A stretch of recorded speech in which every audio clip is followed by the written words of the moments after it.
For this dress, we're going to use the Daisy and Amelie pattern again. You're looking here at the back pattern for both dresses, and when you put them on top of each other, you can see that they're clearly very, very different. So what you want to do is draw a line on the underarm, then cut along that line and join the lower part of the Amelie dress and the upper part of the Daisy tunic together, and that gives you a complete pattern piece. The same also goes for the front, so the Daisy top and the Amelie lower half.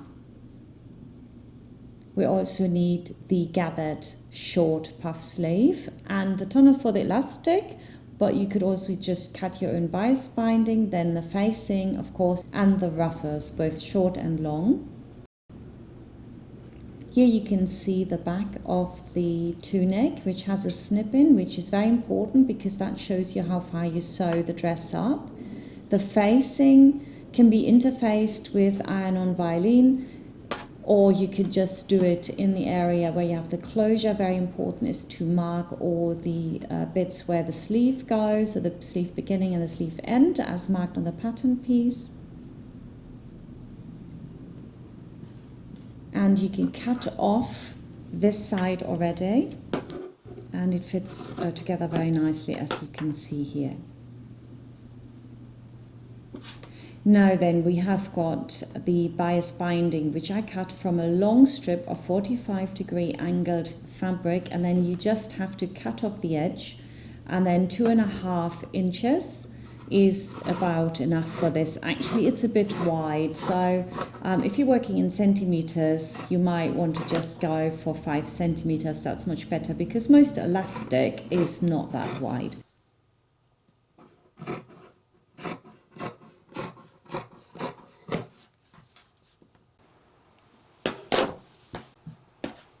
The first thing to do is to put the sleeves in. So we want to put the sleeves right sides together, and afterwards we're going to gather in the top there. So edges together, pin them, and then bring them together on the sewing machine, edge to edge. Again, that's really important. And then we're going to overlock the seams and we're going to iron them towards the body middle, because we want to then also top stitch them in that area here so that we have got a really nice professional look. And you want the stitch length to be quite long for this. You don't want it to be too short because that looks so much nicer when it's longer.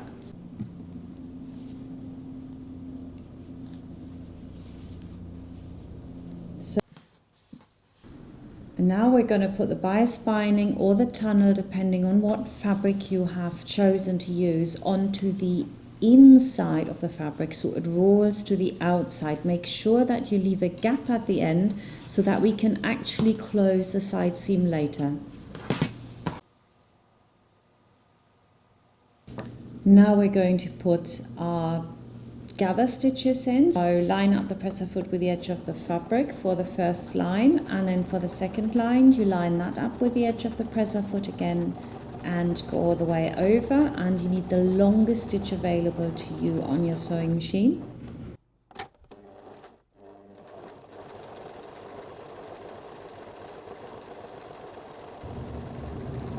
Then we're going to put the facing on. We're starting about 2 centimeters above where you would normally start. Then you put a pin in where the sleeve begins. You have got a notch there, and another pin where the sleeve ends. And again, you have another notch on the facing. Then you secure your thread on the one side with a needle, and then you can pull the gathers to fit that gap that you've got left in the middle. And of course, that gives you just the perfect width then. So you want to pin this all the way around, so you can see it here. It looks really super like that. And we can now sew in our facing all the way around. I would recommend that you have a smaller stitch length as you go up to the corner, and then again a longer stitch length all the way along, and then really small again as you get to the rounded part.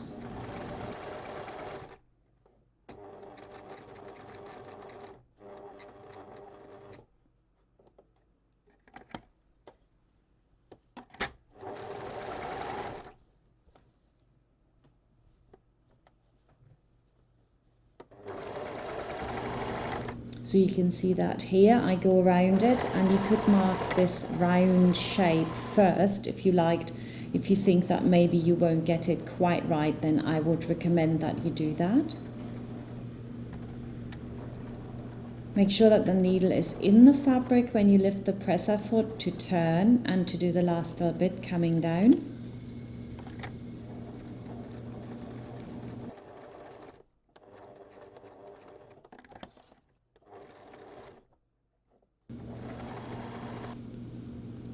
Now we're going to get rid of all our threads, and once we've done that, we need to really snip all the curves, and then we snip right to the quick there where we've got our fastening, and across the corners of course as well. Next we're going to understitch our facing so that the edge will roll really nicely, and so that's about 2 millimeters off the seam, and the seam allowance has to go into the facing.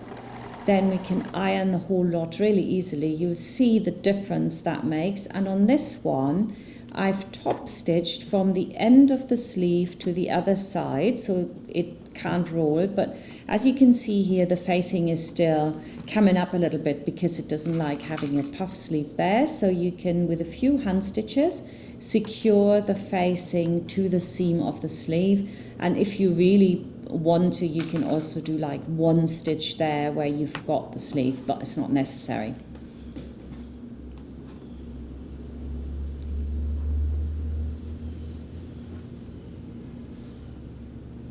Once I've done that, I am ready to close my center back seam, and if you like, you can mark it with tailor's chalk so that you get them in the right position, or you can just do it by eyesight, that's okay as well. So you line those up, and then we're going to sew this with a 1 centimeter seam allowance all the way down, iron the seam apart, and we can then just finish off our little facing ends. And what I would suggest is that you just sew them together by hand.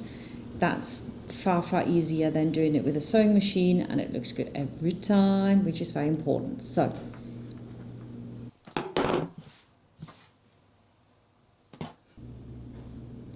I've put on cam snaps. I really love those. I think they're so easy to put in. Just make sure you don't iron on them because they do melt.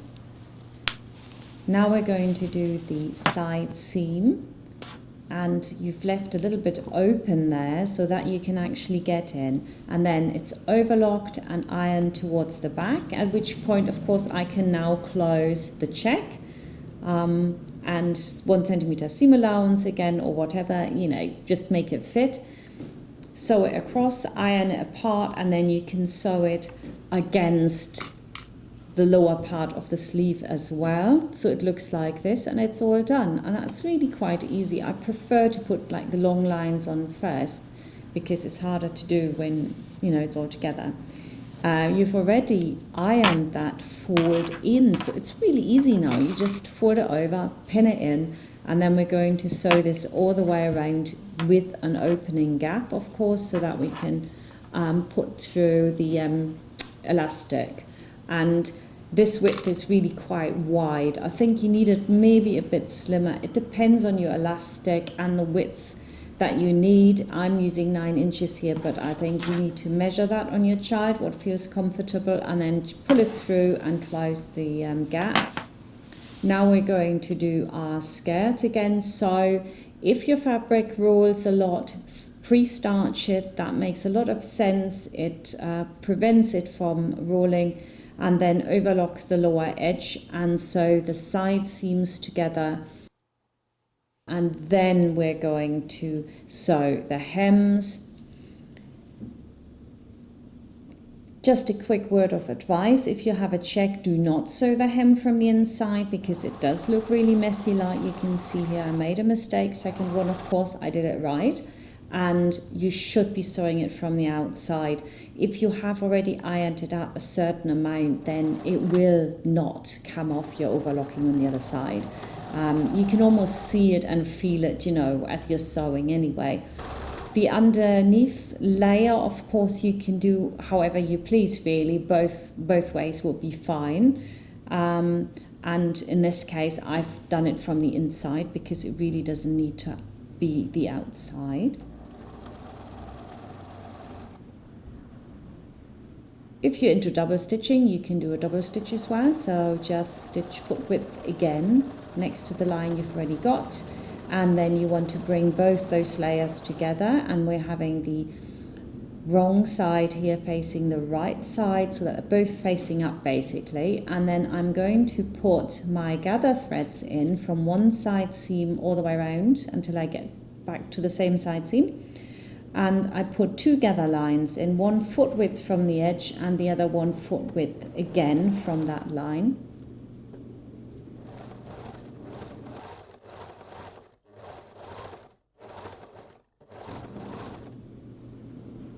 Now I mark the center front as well, so that I can put this onto the dress. The difference here to how you normally do it is that you have the right sides on the outside. So you put the wrong sides together, center back, the sides and the center front, and it looks like that. And I can now pull my gather thread, of course, to completely match those pins. So gathering before is never a good idea, and lots of people that start sewing want to gather first. Do it when it's already on the garment, because then you can exactly see how far you have to gather it. It's a lot easier to do.